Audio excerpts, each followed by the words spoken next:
নিজের বাসার মতো সুরক্ষিত জায়গা আর কি কোথাও হতে পারে? আর সেই নিজ বাসায় সন্তানদের সামনে যদি তাদের মা খুন হন, অথচ সেই খুনের বিষয়ে তার সন্তানরা কোনো কিছুই জানতে পারেন না, তাও কি সম্ভব? আমি রাইদুল ইসলাম শুভ সবাইকে স্বাগত জানাচ্ছি এবারের সময়ের অসঙ্গতির পর্বে।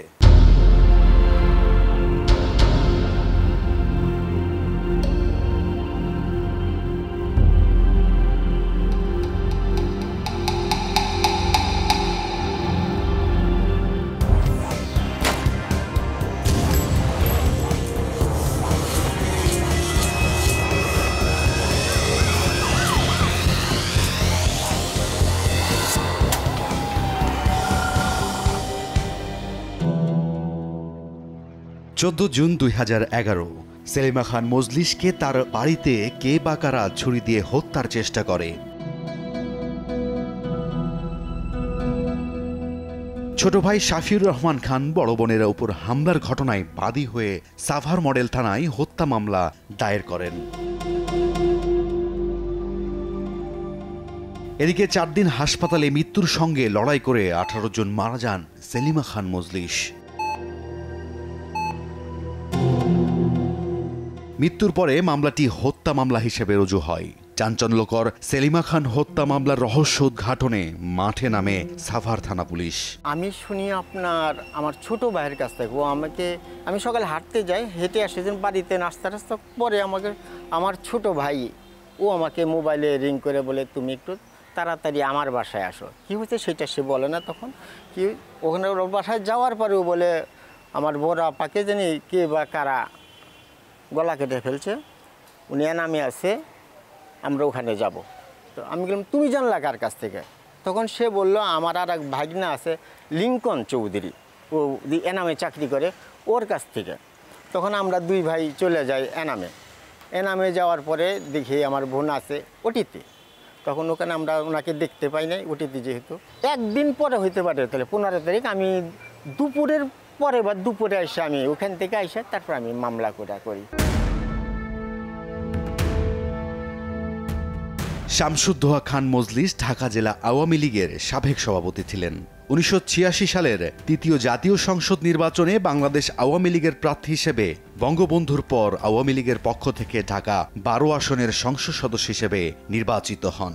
ভাষা আন্দোলন থেকে স্বাধীনতা সংগ্রাম, প্রতিটি আন্দোলনে বঙ্গবন্ধু শেখ মুজিবুর রহমানের সঙ্গে সক্রিয়ভাবে রাজনীতি করেছেন সাভারের এই সংসদ সদস্য। এই বর্ষিয়ান নেতার স্ত্রী সেলিমা খান মজলিসের খুনকে কেন্দ্র করে সারা দেশে আলোড়ন সৃষ্টি হয়। স্বামী সাবেক সংসদ সদস্য মরহুম শামসুদ্দোহা খান মজলিসের মৃত্যুর পর স্ত্রী সেলিমা খান মজলিস এই বাসাতেই থাকতেন। 5 সন্তানের জনক সেলিমা খান মজলিস তার 3 সন্তান এবং বড় মেয়ে শামীমা খান মজলিস পপি, তার মেয়ে ও মেয়েজামাই, সেজো মেয়ে, তার স্বামী এবং তাদের সন্তান এবং সেলিমা খান মজলিসের প্রতিবন্ধী ছেলে। ছোট মেয়ে ইলোরা খান মজলিস যুক্তরাষ্ট্র প্রবাসী, আরেক মেয়ে পারভিন পরিবারকে নিয়ে আশুগঞ্জে থাকতেন। এই বাড়িতেই সকলের চোখ ফাঁকি দিয়ে আসা যাওয়া ছিল সুবলের। পপি এবং সুবলের প্রেমের সম্পর্ক বেশ ভালোই চলছিল, যার বিন্দু পরিমাণ আসছিল না পপির পরিবারের।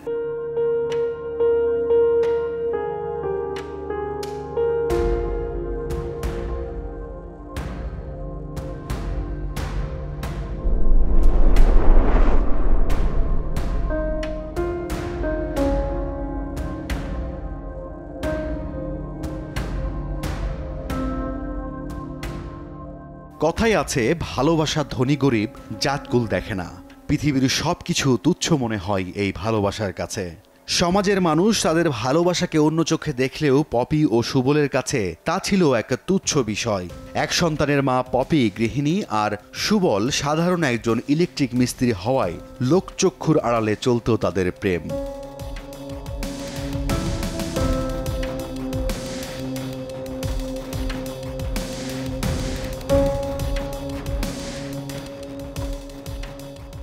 বর্তমান দেশের সরকার প্রধান যার বাসায় এসেছেন, যার হাতের রান্না খেয়েছেন, তাকে তার নিজের বাসায় কে বা কারা এসে খুন করে চলে যায়।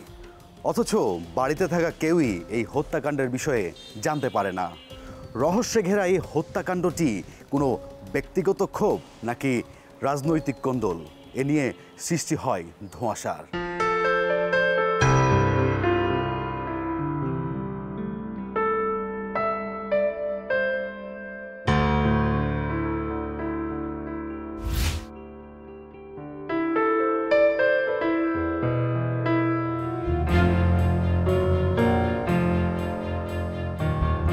14 জুন 2011 সকাল 7টা সাভারের এই বাসায় দ্বিতীয় তলার শোবার ঘরে পাওয়া যায় ওই এলাকার সাবেক সংসদ সদস্যের স্ত্রী ও পপির মা সেলিমা খান মজলিসের রক্তাক্ত দেহ। সেজ মেয়ে শিল্পী মায়ের রক্তাক্ত দেহ দেখে চিৎকার শুরু করে। ছুটে আসেন আশেপাশের মানুষ। মুমূর্ষ অবস্থায় সেলিমাকে উদ্ধার করে সাভারের এনাম মেডিকেল কলেজ হাসপাতালে নিয়ে যাওয়া হয়। সেলিমার গলায় দুই পাশে চাকুর আঘাতের চিহ্ন পাওয়া যায়। যত সময় যায় সেলিমার শারীরিক অবস্থা ধীরে ধীরে অবনতির দিকে যেতে থাকে। এরই মধ্যে সাবেক সংসদ সদস্যের স্ত্রীর ওপর হামলার খবর পান প্রধানমন্ত্রী শেখ হাসিনা। উন্নত চিকিৎসার জন্য সরকার প্রধানের নির্দেশে সেলিমা খান মজলিসকে নেওয়া হয় সম্মিলিত সামরিক হাসপাতালে। কিন্তু ডাক্তারদের শত চেষ্টার পরও সেলিমাকে মৃত্যুর হাত থেকে ফেরানো যায়নি। 4 দিন মৃত্যুর সঙ্গে পাঞ্জা লড়ে চিরতরে বিদায় নেন সাবেক সংসদ সদস্যের স্ত্রী সেলিমা খান মজলিস। পরিবারে নেমে আসে শোকের ছায়া। ডাইনিং টেবিলের পশ্চিম দক্ষিণ কর্নারে একটা গ্লাস পানি খাওয়ার, সেখানে কিছু পানি আছে, গ্লাসটার মধ্যে একটু রক্ত আছে, আর একটা ফল কাটার ছুরি, সেটা আপনার বাটটা বোধ হয় কমলা রঙের ছিল, ওইটার মধ্যে কিছু রক্ত ছিল।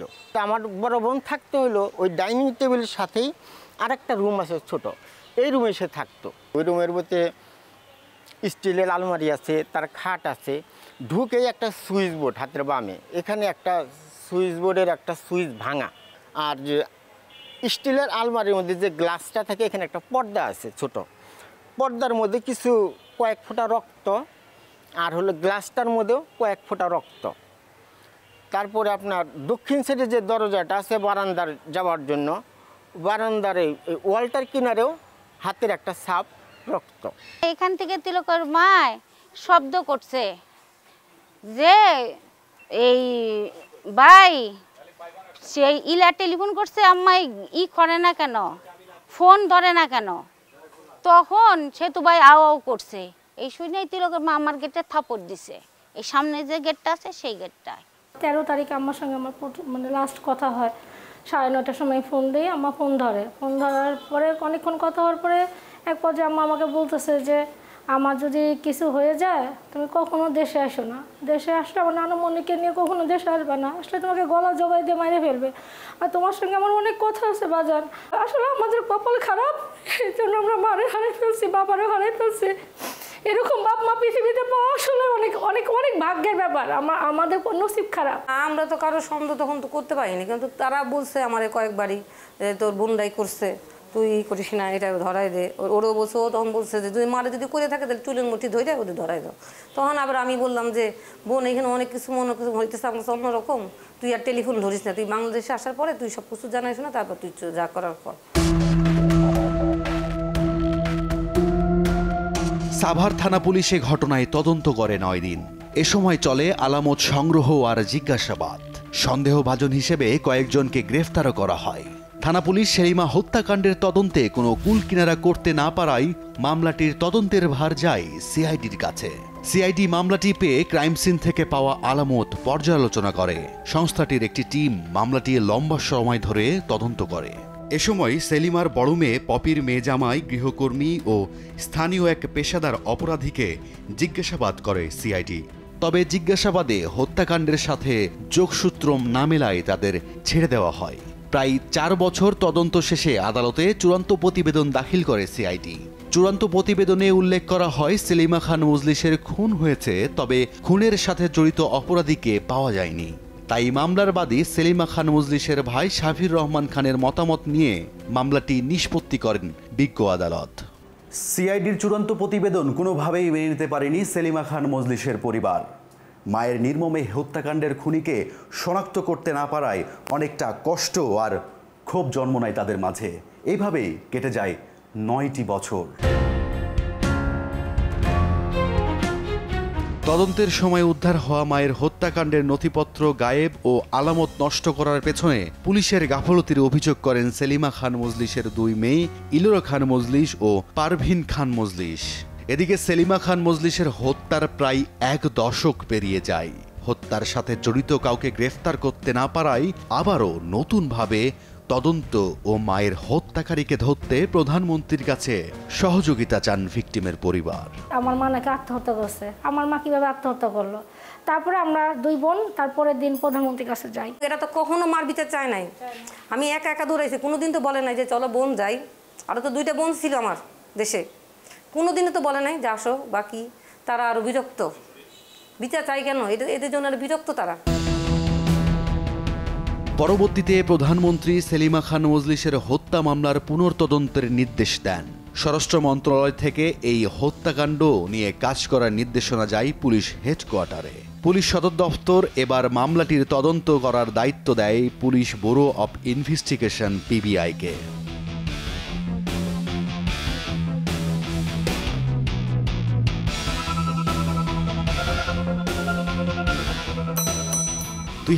সালে ঘটনার 9 বছর পর তদন্তের দায়িত্ব পায় PBI। প্রায় 1 দশক আগের একটি ঘটনা, যার আলামত এবং কাগজপত্র বলতে কিছুই নেই, এমন একটি হত্যা মামলাকে চ্যালেঞ্জ হিসেবে নেয় PBI। এই মামলাটি 13 বছরের পুরাতন এবং সবচেয়ে চ্যালেঞ্জিং হচ্ছে এই মামলাটির নথি ছিল না, অর্থাৎ ডকেট থাকে। মামলাটির যে পূর্ববর্তী তদন্তকারী কর্মকর্তা তদন্ত করেন, এটার 2-3 জায়গায় এই মামলার নথি থাকে, ডকেট থাকে। তো যে কোনো কারণেই হোক, একটু অদৃশ্য শক্তির কারণে হোক আর যে কোনো কারণে হোক, এই ডকেটগুলো মিসিং ছিল। এটি আমাদের জন্য বড় চ্যালেঞ্জ ছিল। আমরা মামলাটির তদন্ত শুরু করি জুডিশিয়াল নথি থেকে, অর্থাৎ বিজ্ঞ আদালতে যে নথি থাকে, আদালতের কাছে প্রেয়ার করে সেই নথি নিয়ে এসে সেই নথি থেকে আমরা কার্যক্রম শুরু করি, যেখানে সব কিছু থাকে না। মামলার অনেক গুরুত্বপূর্ণ বিষয় থাকে, সেই বিষয়গুলো ওই নথিতে থাকে না। তারপরেও আমরা এই মামলার কার্যক্রম শুরু করি শুধু বিভিন্ন ইনফরমেশন যেগুলি আমরা ভিকটিমের মেয়ে এবং আত্মীয়স্বজনের কাছ থেকে পাই।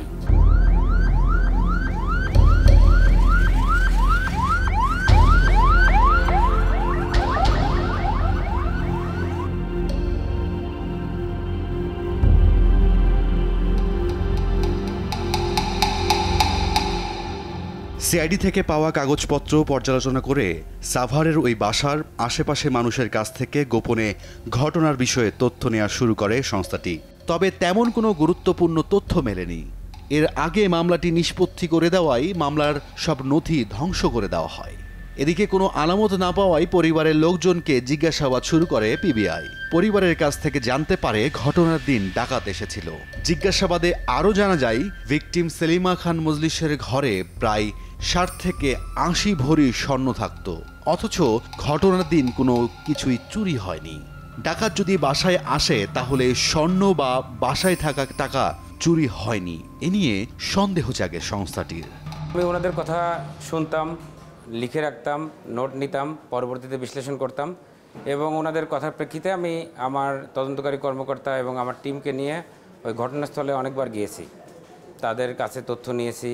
আবার এবং আত্মীয়স্বজন যারা ছিলেন, বাকি যারা ছিলেন, তাদের কাছে তথ্য নিয়েছি। তার মধ্যে ভিকটিমের সেজ মেয়ে সেলিনা খান মজলিস, মায়ের নাম হচ্ছে সেলিমা খান মজলিস আর ওনার সেজ মেয়ের নাম সেলিনা খান মজলিস।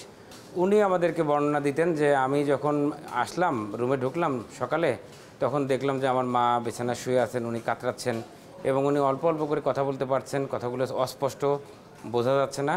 উনি মুখে হাত দিয়ে, গলায় হাত দিয়ে এভাবে উনি গলাটা চেপে অভিনয় করে দেখানোর চেষ্টা করেছেন যে ওনার মা বলার চেষ্টা করেছেন যে ডাকাত।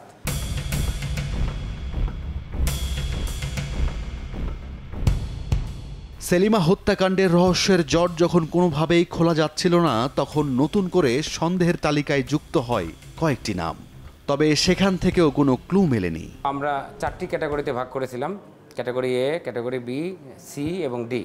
এ ক্যাটাগরিতে রেখেছিলাম ওনার মেয়েদের, যেহেতু পরিবারের মধ্যে ঘটনা, আমরা তাদেরকে বাদ দিইনি সন্দেহের তালিকা থেকে। B ক্যাটাগরিতে রেখেছিলাম তাদের নিকটাত্মীয়, যারা ওই পরিবারে যাতায়াত করতেন এবং অত্যন্ত ক্লোজ ছিলেন। C ক্যাটাগরিতে রেখেছিলাম ওই বাড়ির গৃহকর্মী সহ যারা বাজার করে দিতেন, পেপার দিতে আসতেন, দুধ দিতে আসতেন বা অন্য কাজে আসতেন, ইলেকট্রিশিয়ান, প্লাম্বার, মিস্ত্রি, তাদেরকে রেখেছিলাম। আর চতুর্থ ক্যাটাগরি বা D ক্যাটাগরিতে রেখেছিলাম যারা প্রফেশনাল ক্রাইম করে, এবং ওই অঞ্চলে যারা চুরি করে, ডাকাতি করে বা ছিনতাই করে, এই ধরনের অপরাধী যারা থানার তালিকাভুক্ত, তাদেরকে আমরা তালিকাভুক্ত করেছিলাম, কিন্তু আমরা কোনো ক্লু পাচ্ছিলাম না। এর মধ্যে পিবিআই জানতে পারে সুবল নামে একজনের সাথে ভিকটিমের মেয়ে পপির সম্পর্ক ছিল। স্বামী থাকা সত্ত্বেও ইলেকট্রিক মিস্ত্রির সঙ্গে পরকীয়ার প্রেমের সম্পর্ক জানতে পারে মা সেলিমা খান মজলিস। তাই 2005 সালে পরিবারের সবার সামনে সুবলকে স্যান্ডেল দিয়ে মারধর করে বাসা থেকে বের করে দেওয়া হয়। দেখতে দেখতে পিবিআইয়ের তদন্তের 4টি বছর কেটে যায়, অথচ নানান প্রশ্ন আর হত্যাকাণ্ডের রহস্যের জট যেন কোনোভাবেই খোলা যাচ্ছিল না। আর কিভাবে হত্যাকাণ্ডটি ঘটানো হয়েছিল আর কেই বা ছিল এই হত্যাকাণ্ডের সাথে জড়িত, তাও মেলানো যাচ্ছিল না। অবশেষে অনেকটা হাল ছেড়ে দেয় সংস্থাটি।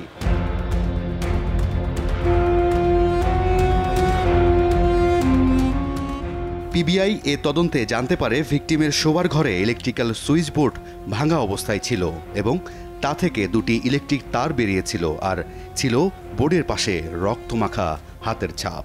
আমরা খুঁজতেছিলাম একজন ইলেকট্রিশিয়ান এবং যে এই ফ্যামিলির সাথে সে কানেক্টেড।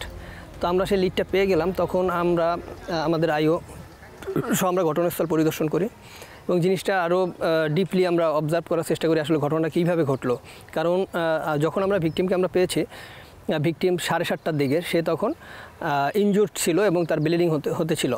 সে তার ছেলের পাশে খাটের উপরে শোয়া ছিল এবং সেখানে অনবরত ব্লিডিং হতে ছিল। তো এই ঘটনাটা খুব বেশি আগে ঘটার কথা না।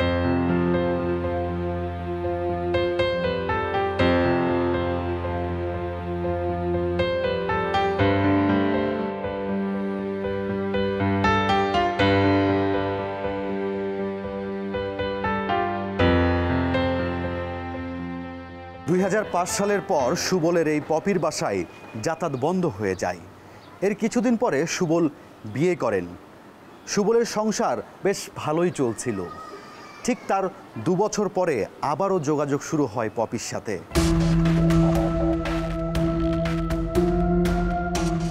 ভাঙা সুইচ বোর্ডের সূত্র ঘুরিয়ে দেয় তদন্তের মোড়। ঘটনাটি যে বা যারা ঘটিয়েছে তাদের মধ্যে কেউ ইলেকট্রিক্যাল কাজ বেশ ভালোভাবে জানে। পিবিআই আবারও মেলানোর চেষ্টা করে কাদের সেই বাসায় যাওয়া আসা ছিল, কেই হত্যাকাণ্ডটি ঘটাতে পারে। তালিকা থেকে দেখা যায় তাদের মধ্যে একজন ইলেকট্রিশিয়ান আছে। দীর্ঘদিন ধরে ওই বাড়িতে যাওয়া আসা ছিল তার। ইলেকট্রিক বোর্ড আর ইলেকট্রিশিয়ানের বাড়িতে যাওয়া আসা, দুয়ে দুয়ে 4 মেলায় সংস্থাটি। আমাদের কাছে সন্দেহ হয় যে এই ঘটনাটা বা যে বা যারাই জড়িত থাক না কেন, অবশ্যই ইলেকট্রিক কাজ জানে এমন কেউ ব্যক্তি এই কাজটা করতে পারে। এই ক্লুটাই আমাদের তদন্তের মোড়টি ঘুরিয়ে দেয়। যেহেতু ভিকটিমের বড় মেয়ে শামীমা তাহের পপির সাথে সুবলের পরকীয়া বা প্রেমের যে একটা সম্পর্ক, এটা আমরা জানতে পারছি। ফলে আমরা সুবলকে অন্যতম সন্দেহভাজন হিসেবে এই মামলায় তালিকাভুক্ত হিসেবে আমরা তদন্ত কার্যক্রম শুরু করি।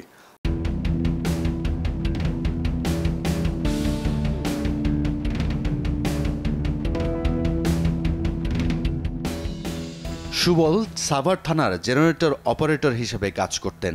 জিজ্ঞাসাবাদের জন্য সুবলকে গ্রেফতারের সিদ্ধান্ত নেয় পিবিআই। গত 30 মে বিকেলে উত্তরার পিবিআই জেলা ঢাকা অফিস থেকে সাভারের উদ্দেশ্যে রওনা দেয় পিবিআইয়ের চৌকস দল। সুবলের গতিবিধি দেখে কৌশলের সাভার থানার পাশে নেত্র বিজনেস সেন্টার নামে একটি মুদিখানার দোকান থেকে তাকে আটক করে সংস্থাটি।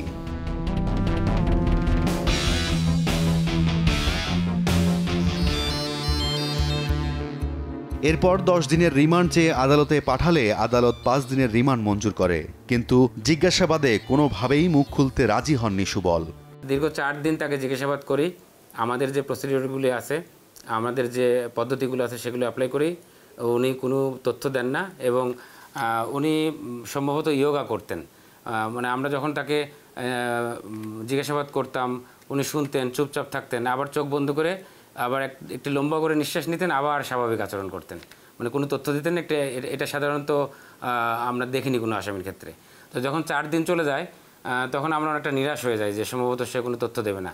তখন আমি আমার রুমে তাকে ডাকি, ডেকে তাকে আমি অনেকটা কনভিন্স করার চেষ্টা করি, মানে ইমোশনালি কনভিন্স করার চেষ্টা করি যে সুবল, তোমার সঙ্গে যে ঘটনাটি ঘটেছে আসলে তো আমরা ক্রাইম রিপোর্ট বা তোমার পিসিপিআর যাচাই করেছি, তোমার অতীত কোনো ক্রাইম রিপোর্ট নেই। তো তুমি এই ঘটনাটি হয়তো হিট অফ দ্য মোমেন্ট করে ফেলেছো। আমার তদন্তকারী কর্মকর্তা, আমি এবং আমার টিম বসে ওনার সঙ্গে যখন কথা বলেছি তখন উনি অকপটে সব স্বীকার করেছেন। স্বীকার করে উনি একটা সময় বলেছেন যে স্যার, আমার দীর্ঘ 13 বছরের একটি বার্ডেন আমার বুকের মধ্যে চাপা ছিল, আজকে আমার রিল্যাক্স লাগছে, আজকে আমি অনেক হালকা অনুভব করছি।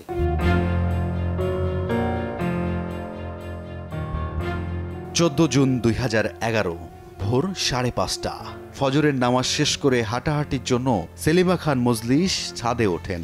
এদিকে বাসার সকলে গভীর ঘুমে আচ্ছন্ন। সেই সুযোগে পপি সুবলকে ফোন করে দেখা করার জন্য বাসায় আসতে বলে। এ সময় ছাদ থেকে তিনি দেখতে পান সুবল চুপি চুপি তার বাড়ির দিকে আসছেন।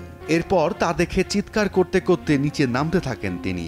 মায়ের চিৎকার থামাতে উপরে যান সুবল ও পপি। ডাইনিং রুমে ধস্তাধস্তির এক পর্যায়ে পেছন থেকে মায়ের মুখ ও হাত চেপে ধরে পপি। একসময় ডাইনিং টেবিলে থাকা একটি ফল কাটার চাকু দিয়ে গলার দুপাশে 3টি আঘাত করে সুবল।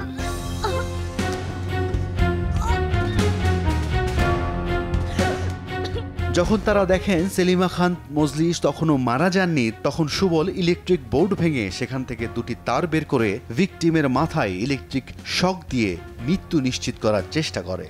পরবর্তীতে আমরা জানতে পারি যে ভিকটিমকে আহত অবস্থায় পরিবারের লোকজন ওখানে পরিবারে যারা উপস্থিত ছিল ভিকটিমকে তার প্রতিবন্ধী পাশের রুমে, পশ্চিম দিকে একটা রুম ছিল, ওই রুমে ভিকটিমের একমাত্র প্রতিবন্ধী ছিল আব্দুল কাদের খান মজলিস ওরফে সেতু, ওনার রুমে ওখানে শুয়ে রাখা হয় এবং মাথার পিছনে ঘাড়ের পাশে 2টা বালিশ এবং উপরে আপনার পেপার দিয়ে মোড়ানো হয়। এ ঘটনায় সত্যতা স্বীকার করে আদালতে 164 ধারায় জবানবন্দি দেয় সুবল। এদিকে নিজের মাকে হত্যার দায়ে পপিকে গ্রেফতার করে পিবিআই। যেহেতু উনি বড় পরিবারে, তারপর আমি এটি আমাদের উচ্চ মহলের সাথে কথা বলি যে তাকে আমার গ্রেপ্তার করতে হবে। তারা বলছেন যে তদন্তে তো কোনো সমস্যা নেই, এটি গ্রেপ্তার করতেই হবে তাকে। তো আমরা গ্রেপ্তার করেছি, কিন্তু যে কোনোভাবে হোক আমরা তাকে আর যে কোনো স্বীকারোক্তি আদায় করতে পারিনি। এখন পর্যন্ত আমাদের যে বিশ্বাসটি সেটি হলো যে এই পরকীয়ার আবেগী কারণ এটি তাৎক্ষণিকভাবে হতে পারে। তবে যেহেতু ভিকটিম বারবার বলছেন যে তার মেয়েকে বলছেন যে আমাকে ওরা মেরে ফেলবে, তা আমরা এই জিনিসটাও দেখি যে আসলে তিনি কি কিছু সন্দেহ করতেন কি না, বা অন্য কোনো বিষয় আছে কি না, বা সম্পত্তির বিষয় আছে কি না, বা অন্য পলিটিক্যাল কোনো ইয়াটি আছে কি না, সবগুলো আমরা দেখব, কারণ এটি মামলাটি তদন্ত এখনও শেষ হয়নি। অবৈধ কোনো জিনিস কখনো বৈধ হতে পারে না। মেয়ের প্রেমের সম্পর্ক জেনে যাওয়াই কি সেলিমা খান মজলিসকে খুন হতে হয়, নাকি এই হত্যাকাণ্ডের পেছনে ছিল অন্য কোনো রহস্য? আজ এই পর্যন্তই। আগামী পর্বে আবারও দেখা হবে সমাজে ঘটে যাওয়া নতুন কোনো অসঙ্গতি নিয়ে। সবাই ভালো থাকুন, সুস্থ থাকুন এবং অবশ্যই সময়ের সঙ্গেই থাকুন।